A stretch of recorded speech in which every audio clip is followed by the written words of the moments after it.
Annie Kopczowski was the first woman to cycle around the world in 1895, completing the trip in just 15 months. What was more shocking to the Victorians than a woman cycling around the globe was that she did most of the trip dressed in voluminous cycling bloomers.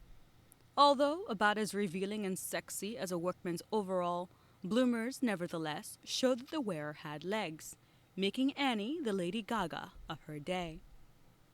It may seem extraordinarily obvious to us that two wheels of the same size, driven by a chain and pedal assembly, is the safest and most efficient configuration for a bicycle.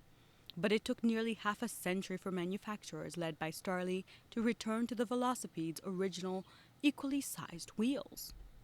From the modern point of view, the oddest was called the ordinary bicycle, but is better known as the penny farthing. It was popular because its large wheel made it faster and more comfortable on unpaved roads.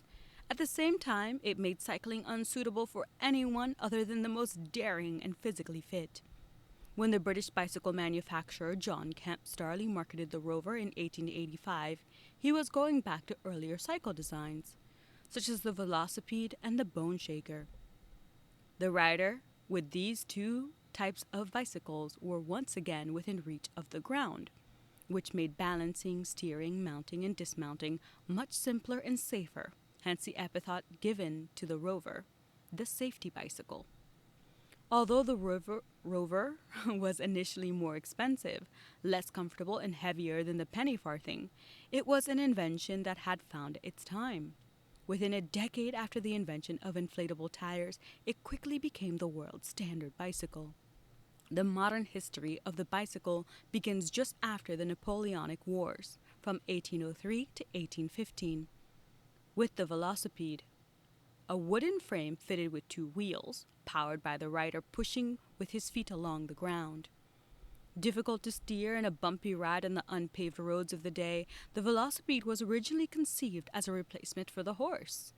The cavalries of Europe kept their horses, and it was the fashionable young men of London and Paris who took to the machine, giving it its other name, the dandy horse.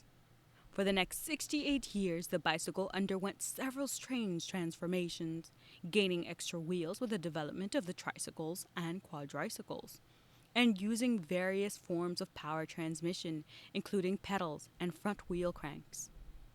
Although the bicycle had existed in some form since the early 19th century, it was not until the late 19th century that it began to transform society.